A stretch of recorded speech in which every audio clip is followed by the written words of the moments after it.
Well, we often talk about the economic impact that a Super Bowl can have on its host city. But there's more than just the economic side. There's also the charity side, the effect they can have on the community. And Super Bowl 55 is going to have an everlasting impact on the Tampa Bay community. And here with more is Claire Lessinger. Claire, how are you? I'm doing great. Thanks for having me. I feel like we spoke about this when we first found out we were going to be hosting Super Bowl 55 here in Tampa. And so I'm glad that we're getting to revisit with you here this week. Explain the program and explain how this NFL really does have a passion for putting money into the communities that will far oversee the big game. Yeah, and they do. They've been an incredible partner. But the legacy program and our legacy program titled Forever 55 has been an unbelievable partnership. We identified 6 pillars really out of the gates that aligned not only with our community's needs, but also those core social responsibility pillars that the NFL is so committed to all the time. And those being early childhood education, food insecurity, at-risk and unsheltered families, health and wellness, sustainability, and systemic justice. So $1 million raised by the host committee, $1 million matched by the NFL, $2 million total contribution going back into our community to ensure that there's this everlasting impact well after the confetti falls on that field. Hopefully it's falling on the Tampa Bay Buccaneers. I'm just going to throw that in there. But, some of these charities wouldn't be able to, one, get the exposure and get this kind of monetary grant given to them. What this is able to do for the charity itself has got to be great. And I'm assuming you've gotten to hear some of those stories.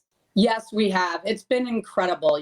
Each one of these pillars, there's a handful of beneficiaries and community partners that are benefiting under each one of them. Plus the broadness of these pillars, you can only imagine the amount of overlapping. So we've seen, the community organizations, community partners come together to truly support this overall goal and overall mission.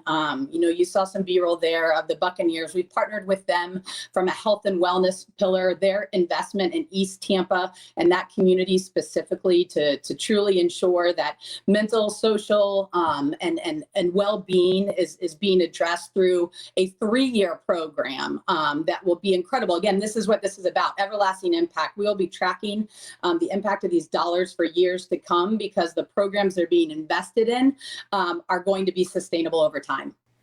Claire, we've been able to talk a lot about this show during this pandemic, for instance, the food insecurities that a lot of people in the Bay Area are dealing with, maybe for the first time. I know that was one of the things that you brought up, too, that you wanted to see was important. And it's also got to be nice to have the Bucks also playing in the Super Bowl, which kind of helps that exposure. Of course. Yeah, no, you're absolutely right. It's about leveraging this platform, right? It gives us the opportunity to spread awareness, shine a light on so many nonprofits doing amazing work in our community to, again, help rally the community in support of these needs that are at an all-time high. You mentioned food insecurity. The statistics around food insecurity as a result of the global pandemic it's shocking. And so we were able to partner with Gen Youth and Florida Blue to put 55 breakfast carts into Title I schools across the 3 counties to ensure that we're helping get healthy meals in the hands of those students that need it most.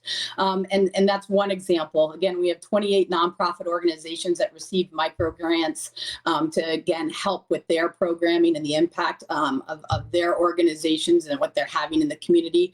So it's ongoing. It's super broad, which was the goal. The impact is going to be just elevated to new heights. And we're just grateful for the opportunity to be partnering with the NFL to have this type of impact on our community. Claire, we are almost out of time, but this is just actually scratching the surface. I was reading about the Huddle for Change, which are some great conversations.